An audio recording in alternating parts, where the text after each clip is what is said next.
Hello everyone, welcome to episode 1 of this series. I'm going to be diving into the basic 3 PD arrays that I use. This will just be a very beginner friendly video. I'm going to dive into order blocks, fair value gaps, and breakers. And we'll also be talking about sell side liquidity and buy side liquidity, or as I have noted, sell stops and buy stops here. I'm not going to be talking about the model in this video, but you need to understand the basics and the fundamentals behind these 3 PD arrays before you can understand the model that I'm going to teach later in this series. So the first PD array that we're going to be covering is the fair value gap. If you already know fair value gaps, breakers, and order blocks, you don't really have to watch this video, but I still think it is important to understand these and really understand them like the back of your hand, because if you don't, you're not going to be able to recognize the model as easily.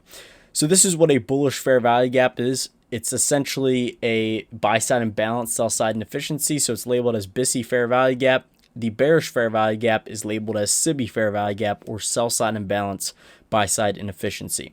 So in the BISI fair value gap, it is a 3 candlestick pattern.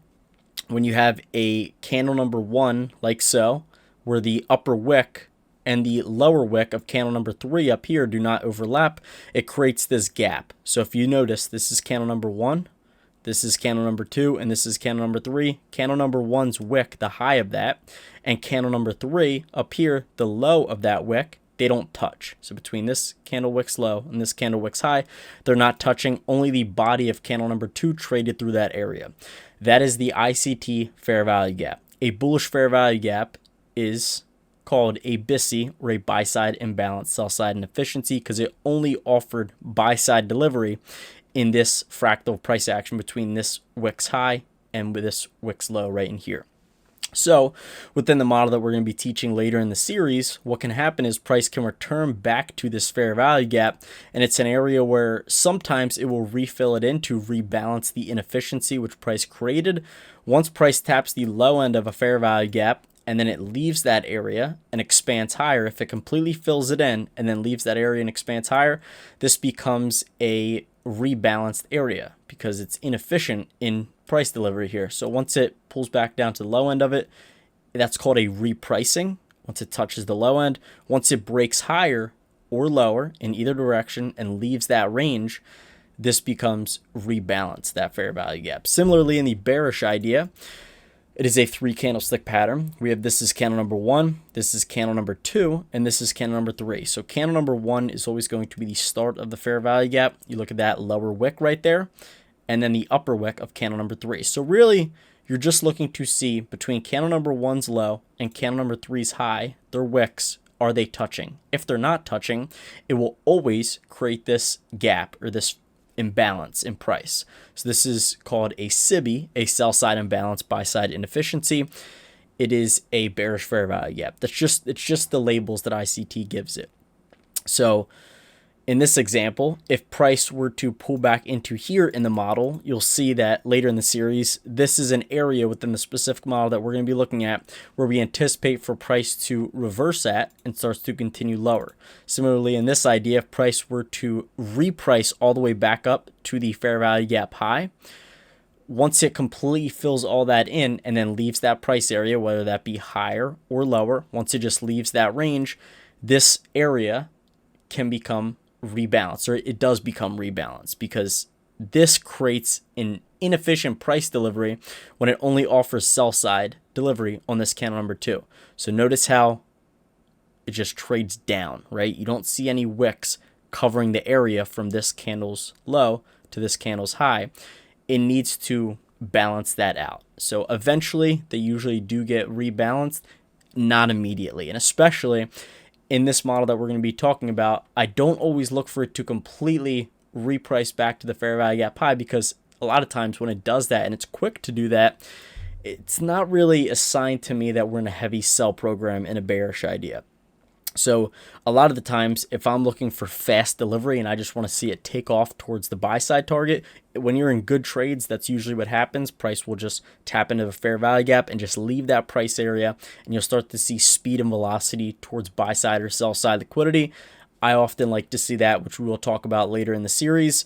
I don't always want to see a complete deep retrace, because that's showing a lot of times, especially if the fair value gap is high up in the range, it's showing that price is in a high resistance liquidity run, which we'll also be talking about. But this is the basics of a fair value gap. So now we can dive into a real chart example. I want you guys to take a look at this chart. If you're new and you haven't been trading ICT for a while, just try and look for those signatures in price action that we just talked about, a bullish fair value gap or a BISI, and then a SIBI or a bearish fair value gap. So pause the video real quick and see if you could find any examples on your chart. So if you notice, when price reversed up in here, we do have this bearish fair value gap. So this is where in my trading view, I'll just have a saved template and I'll label it as a SIBI fair value gap. I just have it in red.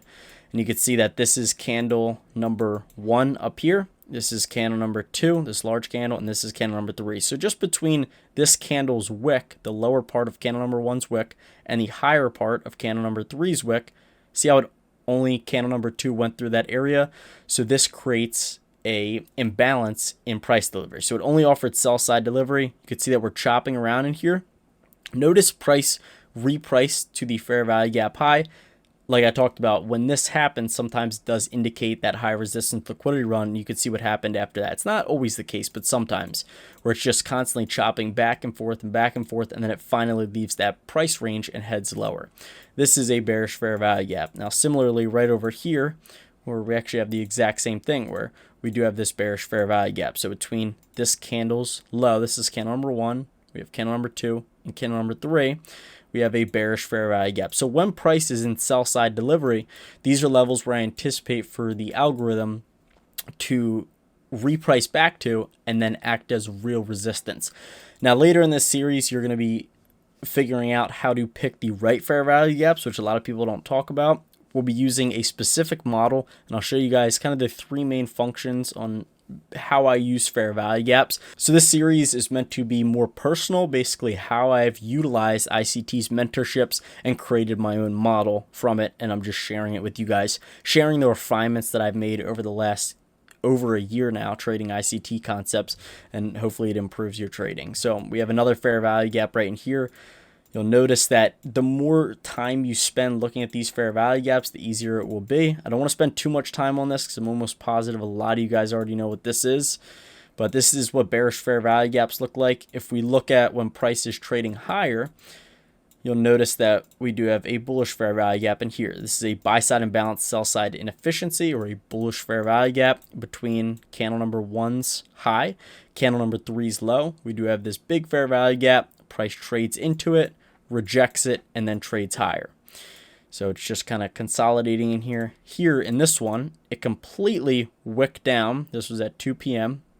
Wicked straight down, but the bodies did stay within that bullish fair value gaps. That is a bullish sign. Price started to trade higher. These are some examples of bullish fair value gaps. We do have examples of smaller ones. It's not always going to be this big imbalance right here.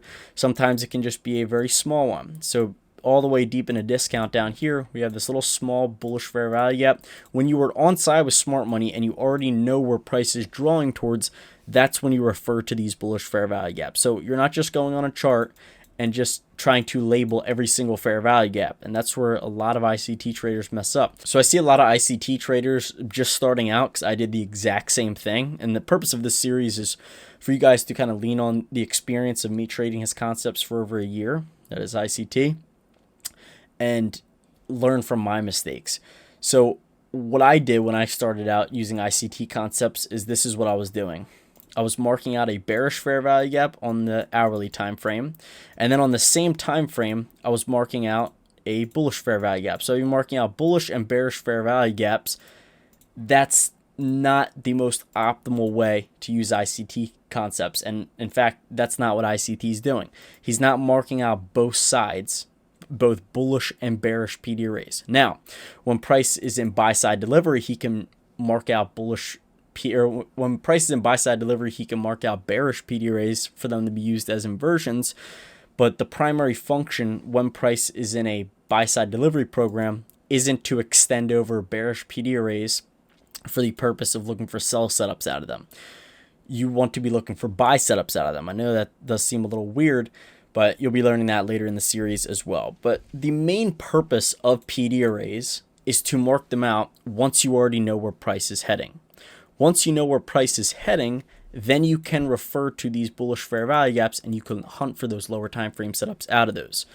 So if you were to look at a lower time frame in here, when you're marking out this bullish fair value gap, I'm not necessarily just buying because it's a bullish fair value gap. I'm buying because the draw on liquidity is for price to target the highs above here. So I'm going to teach a model in this series where you'll be able to find the draw on liquidity. You'll be able to know which levels to target, and that'll help you to mark out PD arrays along the way and be on the right side of the curve. So those are bullish and bearish fair value gaps, or BISI and SIBIs. Buy side imbalance, sell side inefficiency is the bullish fair value gap.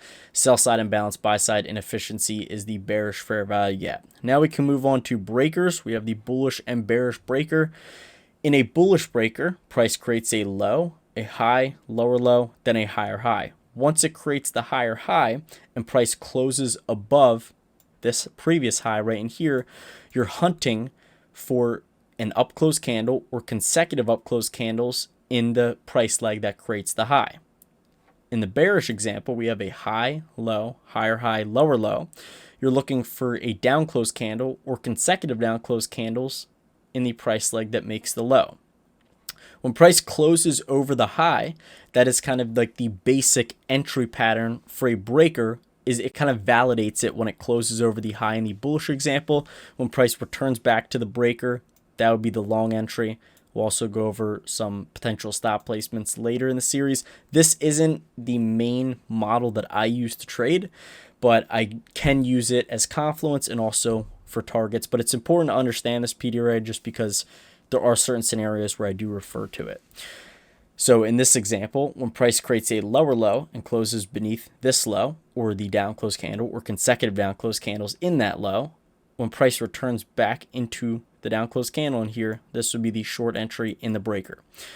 So this is what bullish and bearish breakers look like. There's not too much to add here. In the bullish example, we're looking for a up close candle or consecutive up close candles in the price leg that makes the high. In the bearish breaker, we're looking for a down close candle or consecutive down close candles in the price leg that makes a low. So now let's take a look at a real chart example. And I want you to pause the video and try to identify a breaker. I haven't even looked at this chart beforehand. I just glanced at it because I want to show you guys what goes through my mind when identifying breakers, because it's just second nature to me, and that's because I've spent a ton of time back testing it. And that's the way you're going to get the most familiar with these concepts, is by spending a lot of time looking at it and studying it and journaling it. That's the most important part. So just take a second, pause the video, and just try to identify a bullish or a bearish breaker. I'm going to mark out both. So if you look over here, we do have a bullish breaker. And the reason that this is a bullish breaker is because we have the exact signature that we just talked about. So I'm going to go ahead and I'm going to copy and paste this over. And you'll notice that we have this exact sequence going on. So price creates a low, a high, a lower low, then a higher high. So you can see over here, low, high, lower low, higher high, low, high, lower low, higher high. So what we could do is in this price leg that creates the high, we're looking for an up close candle or consecutive up close candles. See how there's two in a row? So we have this candle and this candle. Since there is two in a row, I'm going to mark out both of them and extend them over. So this is my bullish breaker. Now, Dan, why aren't you just using the last up close candle? Because there's two in a row. If this up close candle right here was a down close candle, I'd just be using the last up close one. Since it's two in a row, I'm using both. Now, the last up close candle is the sweet spot within that breaker, but this is the entire breaker because there's two up close candles. So again, low, high, lower low, higher high, price breaks above that. What about in here, Dan, when it's just consolidating in here? This is just time distortion. So this does not validate nor invalidate the breaker by price chopping around in here. My main concern is that price broke above it and then closed above it. Now, Dan, what if it fails to make the higher high and then it just continues lower? That's not a bullish breaker then, right? It would have to close above it. There are ways to pick out a bottom in here, right? If you really know what you're doing, there's ways to pick out a bottom in here and anticipate for a breaker to form. We'll be talking about that in this series as well.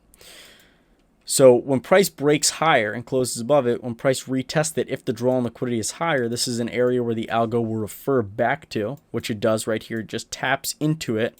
Notice how it just taps into the breaker, then expands higher away from it. this is an area to hunt for lower time frame setups in here. But that's the basics of a bullish breaker. And here, if we go down into a lower time frame, right, I'm just randomly seeing this, we have the same exact idea. So we have a low, high, lower low, higher high. So what I can do, look in this price leg from low to high. Is there an up close candle or consecutive up close candles? See how there's three? Well, I'm going to mark out all three of them. Price closed above it, right in here. Price consolidated in it. And this is an area where the market can refer back to before seeing higher prices if the draw on liquidity is higher.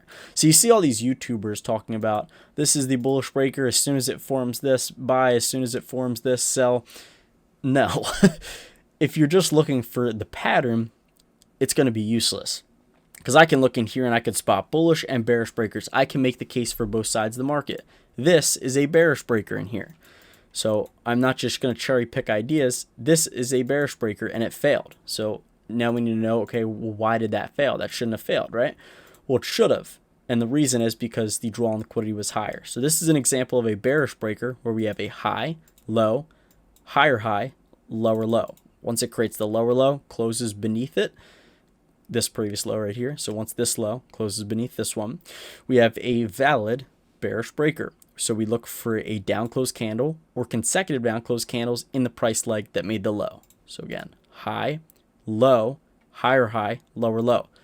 See how there's only one down close candle? I would only use one. So price returns back to it, but then it cuts right through it. So Dan, why doesn't that act as resistance?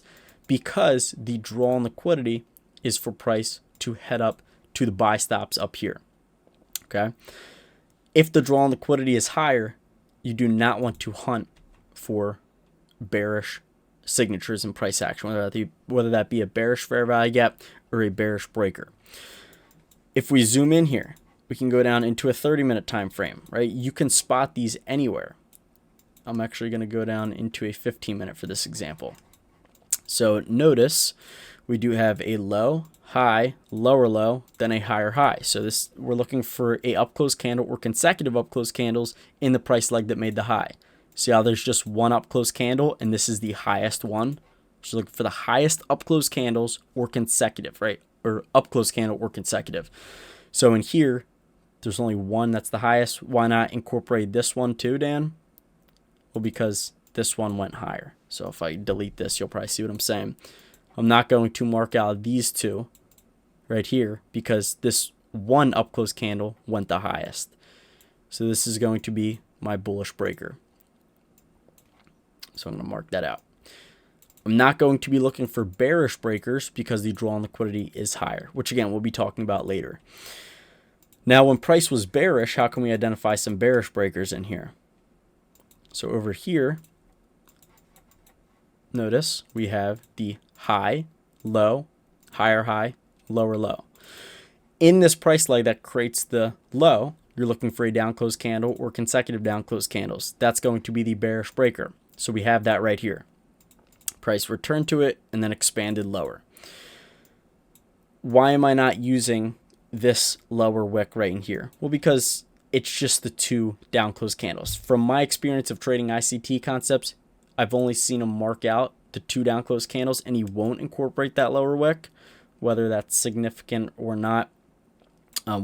Meaning whether the wick is large or not, he's still just marking out the two down close candles. From my experience, that's what I've seen. But the reason I'm selecting these is because we have a high that formed right here. We have a low, higher high, and then a lower low. So once it closes beneath it here and price returns back to the breaker, that's going to be an area, if the draw on liquidity is lower, for price to expand off of and trade lower. You can see that we have a bearish fair value gap in here.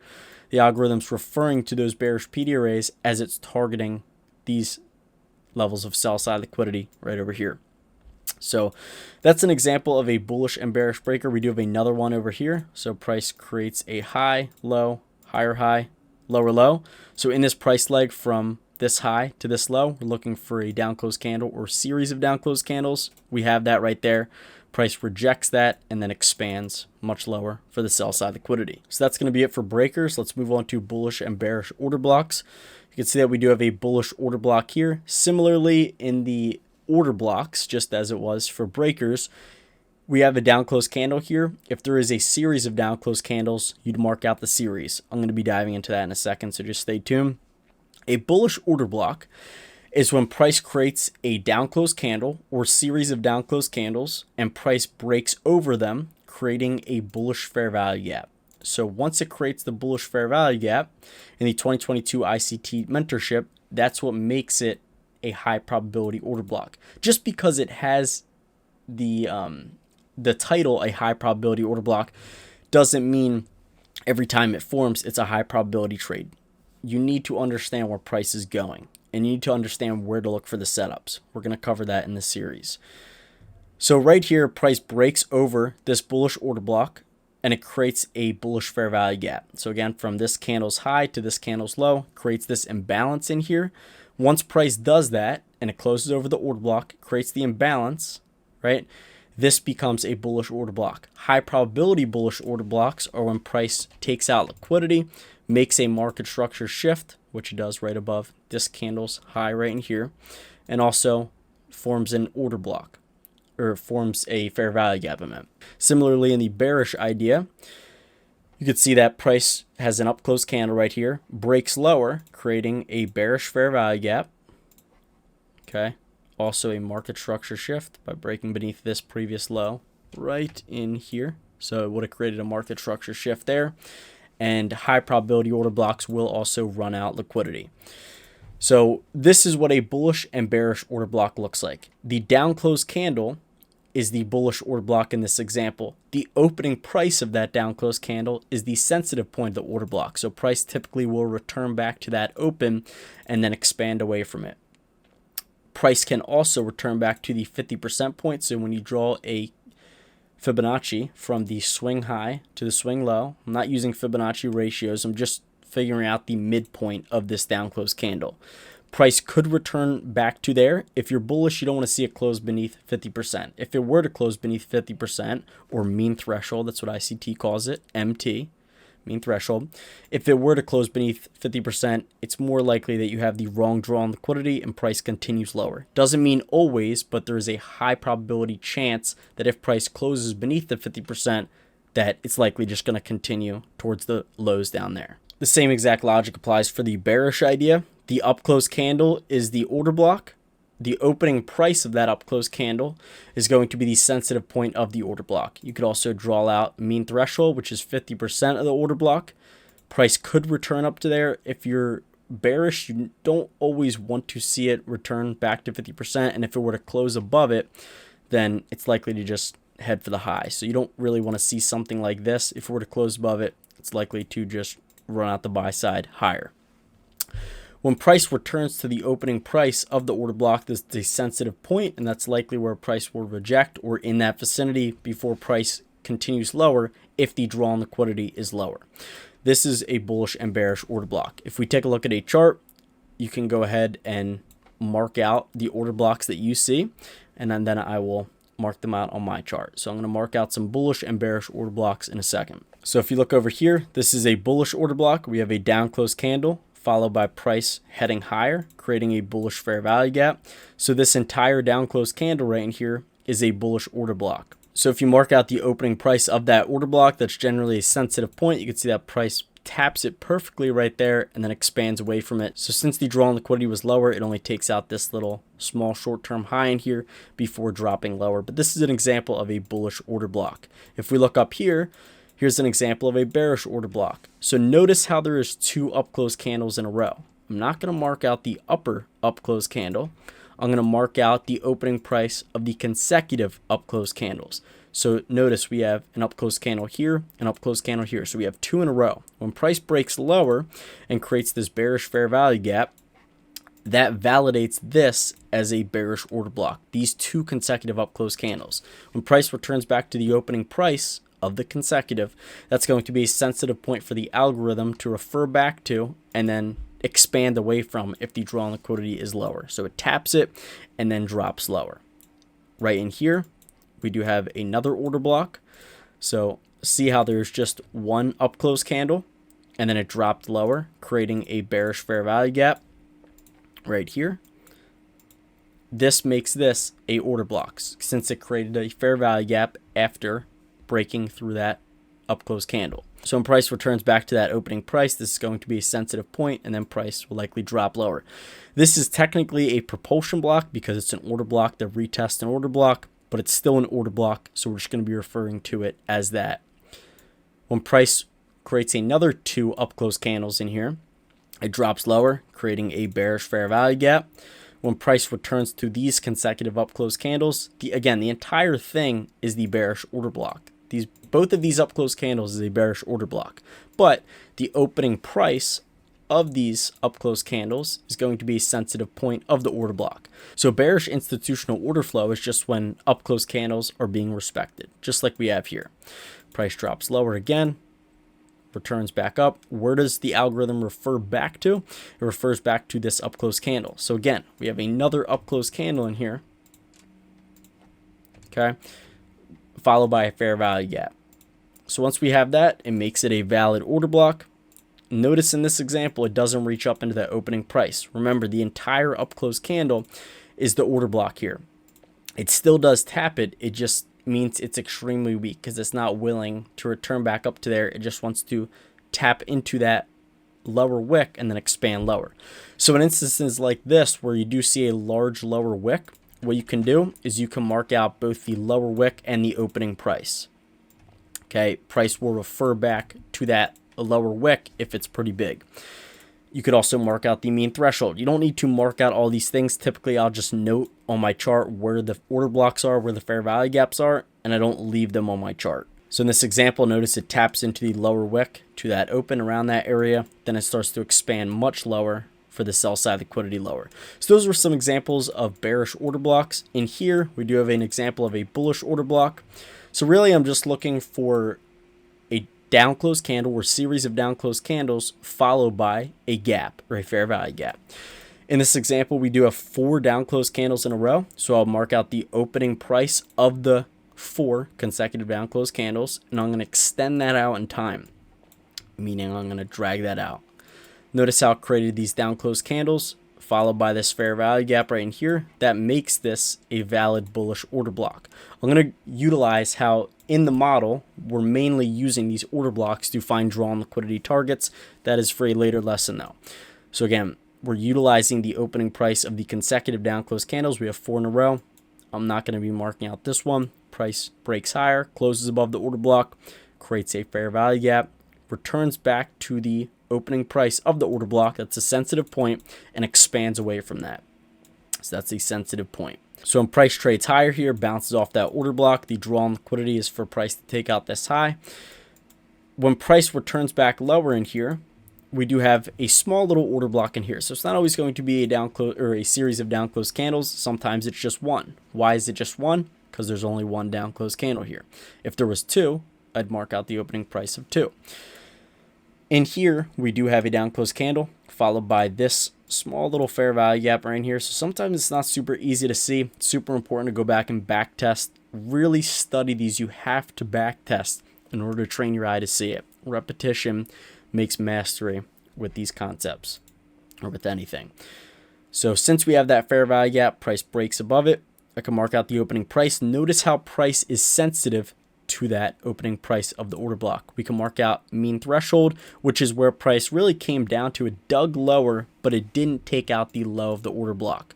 If price were to take out the low of it, then it kind of invalidated that idea of this being a bullish order block. So we'll go over stop placement in later lessons. Price returns back lower. ICT talks about wicks do the damage, bodies tell the story. So wicks, they did damage here. They took out some of the stops right in here, but it didn't take out that low, the order block. Wicks do the damage, bodies tell the story. How do the bodies tell the story? Well, it's showing that bodies are not willing to go beneath this opening price and beneath this fair value gap. And it did that twice. So this is a sign to me that likely the algorithm has not left the buy program and it's going to continue to seek buy stops. So where are buy stops at? Above this high and then above this high as well. And also above this high. So that's going to move us on to the last part of this lesson, which is sell side liquidity and buy side liquidity, or sell stops and buy stops. Sell side liquidity is below old lows. buy side liquidity is above old highs. So smart money likes to target these old lows and engineer these old lows so retail traders put their stop losses beneath them. Then they like to target it before taking price to a level where they can exit that long position that they got in. Now you might say, well, damn, what's the purpose of this? Why? There's no way there's this huge thing going on behind the scenes where they're just engineering these old lows, targeting them. Well, the purpose of this is smart money trades with a whole lot more money than we do. They're trading with billions of dollars. And in order for smart money to get in order for any of us to get in, there needs to be a counterparty to our transaction. So for every buyer, there must be a seller. For every seller, there must be a buyer. Let's say, for example, we're just going to use extremely basic numbers right here. Let's say that smart money wants to buy $10 worth of the S&P 500 right here. This is just for example purposes. So they want to buy $10 worth of the S&P. But let's say retail collectively is only willing to sell $5 at that level.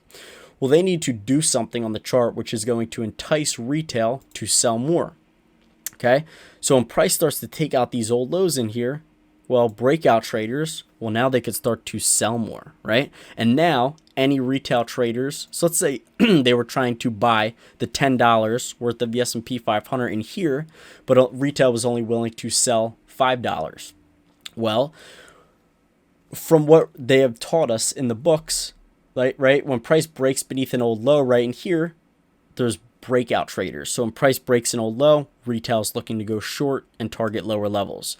When price also breaks through an old low, any retail traders that were looking to long this potential retracement in here and then target the high, their stop loss beneath this old low is categorized as a sell stop or sell side liquidity. So when price takes that out, their sell order becomes a sell market order when price takes out this low right here. So there's sellers getting pushed into the market when price takes out this old low by the breakout traders and by the sell stops.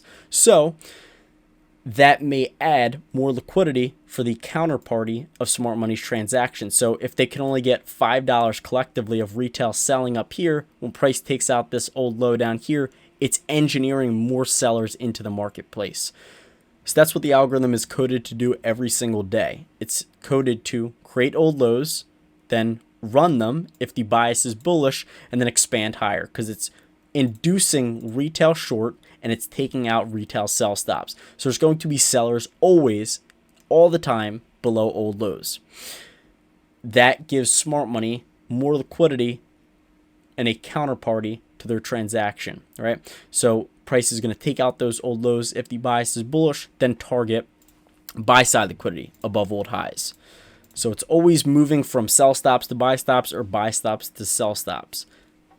In a bullish example, right over here, above old highs, we have buy side liquidity. So if the bias is bullish, right, price will take out old lows, which is sell side liquidity, and it'll target buy side liquidity. So when you're anticipating for higher prices, price is only going beneath old lows for smart money to buy from sellers and then target higher prices. So if smart money buys at a discount down here, they also need to target old highs. Why? Because there's buyers above old highs. There's buy stops. So anyone that trades breakout stuff taught in retail books, they're buying above an old high. Well, that is a buy order for smart money to sell to. Also, any retail trader that goes short in here when price retraces back up, we're all taught in books to have our stops above old highs. So there's going to be buyers in those two aspects above this old high. Smart money leaves behind old highs to then target later on to have exit liquidity. So essentially, the market is always going to target old lows and it's always going to target old highs. So that's the basics of buy side and sell side liquidity, and that's how it is used for smart money to have a counterparty to their transaction. And they really do engineer these old lows to create liquidity. They use the retail patterns that they brainwashed everyone with to create a counterparty to their transaction. And they're doing this every single day. So if we were to look at a chart in here, here's an example of buy side liquidity. You're really just finding an old high. If you want to find more significant liquidity, look at a high where price created a high. It moved away from that high for a little while, and then it returned back to it. Okay, that's going to be more significant because it allowed time for retail traders to accumulate short positions and put stops above the high. And then also when price breaks above this high, breakout traders are also buying. So they have people to sell to. They have buyers to sell to above the highs. Price takes out that old high and then targets the sell side liquidity down here, because there's going to be sellers beneath this old low. Smart money can buy back from them if they want to, or they could target lower liquidity. Below old lows is sell side liquidity. So each of these old lows in here, this can be a target when the drawn liquidity is lower. The algorithm is going to target old lows because there's sellers beneath there. If they want to buy back their short position, they need someone to sell it to them. When price takes out these old lows, breakout traders are shorting. Also, people that got long in here, lots of stops are going to rest beneath these old lows. So they really manipulate retail traders with the logic that they were taught in books and that we're taught in books. I'm a retail trader as well, and use it against them. And I know it's hard to believe, but when you see the execution videos that ICT does and then I post, and you see how these concepts can actually work real time, your eyes will be opened to the manipulation that occurs in these markets every single day. That's going to be it for this lesson. Hopefully you guys enjoyed, and stay tuned for episode 2 tomorrow. Catch you later.